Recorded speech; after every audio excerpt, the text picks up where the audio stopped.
Equity research ಮಾಡುವಾಗ ಈ stock ತುಂಬಾ ಓವರ್ ಪ್ರೈಸ್ಡ್ ಅಂತ ನಿಮಗೆ ಒಮ್ಮೆ ಆದರೂ ಅನ್ಸಿರುತ್ತೆ. ಆದ್ರೆ ನಿಜ ಏನಪ್ಪಾ ಅಂತಂದ್ರೆ ಹೈ ಪಿ ಅಂದ ತಕ್ಷಣ ಓವರ್ ವ್ಯಾಲ್ಯೂಯೇಷನ್ ಅಂತ ಅರ್ಥ ಅಲ್ಲ.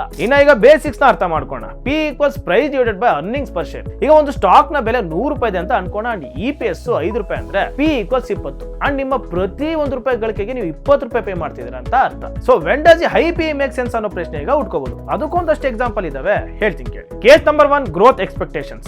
ಮಾರ್ಕೆಟ್ಗೆ ಕಂಪನಿ ಫ್ಯೂಚರ್ ನಲ್ಲಿ ಫಾಸ್ಟ್ ಗ್ರೋ ಆಗುತ್ತೆ ಅನ್ನೋ ನಿರೀಕ್ಷೆ ಇದ್ರೆ ಜನ ಹೈಯರ್ ಪಿ ಕೊಡಕ್ಕೆ ರೆಡಿ ಆಗಿರ್ತಾರೆ. ಅದು ಕಂಪನಿ ಗ್ರೋತ್ ಆಗ್ತಾ ಇದ್ರೆ ಮಾತ್ರ. ಇನ್ನು case number 2, industry standards. Tech ಮತ್ತು ಸಾಫ್ಟ್ವೇರ್ ಕಂಪನಿಗಳು ಸಾಮಾನ್ಯವಾಗಿ ಹೈ ಪಿ ನಲ್ಲೇ ಟ್ರೇಡ್ ಆಗ್ತಾ ಇರುತ್ತೆ. ಯಾಕಂದ್ರೆ ಇನ್ನೋವೇಷನ್ ಹಾಗೂ ಸ್ಕೇಲಬಿಲಿಟಿ ಪೊಟೆನ್ಷಿಯಲ್ ಹೆಚ್ಚು ಇದೆ ಅನ್ನೋ ಕಾರಣಕ್ಕೆ. ಆದ್ರೆ ಗ್ರೋತ್ ನಿರೀಕ್ಷಿತವಾಗಿ ಬರದೆ ಹೋದ್ರೆ ಮಾರ್ಕೆಟ್ ಪಿ ನ ಡಿರೇಟ್ ಮಾಡುತ್ತೆ. ಸೊ ಆಗ ಇನ್ವೆಸ್ಟರ್ಸ್ ಗೆ ಲಾಸ್ ಆಗ್ಬಹುದು. ಸೊ ಆ ಟೈಮಲ್ಲಿ ಅರ್ನಿಂಗ್ಸ್ ಹೆಚ್ಚಾದ್ರೂ ಕೂಡ ಸ್ಟಾಕ್ ಪ್ರೈಸ್ ಡೌನ್ ಆಗಬಹುದು. ಸೊ ಫೈನಲ್ ಪಾಯಿಂಟ್ ಏನಪ್ಪಾ ಅಂತಂದ್ರೆ ನೀವು ಇನ್ವೆಸ್ಟ್ ಮಾಡುವಾಗ ಬರೀ ಪಿ ರೇಷಿಯೋ ಒಂದನ್ನೇ ನೋಡ್ಬಿಡಿ, ಬದಲಿಗೆ ಪೆಗ್ ರೇಷಿಯೋ ನೋಡಿ.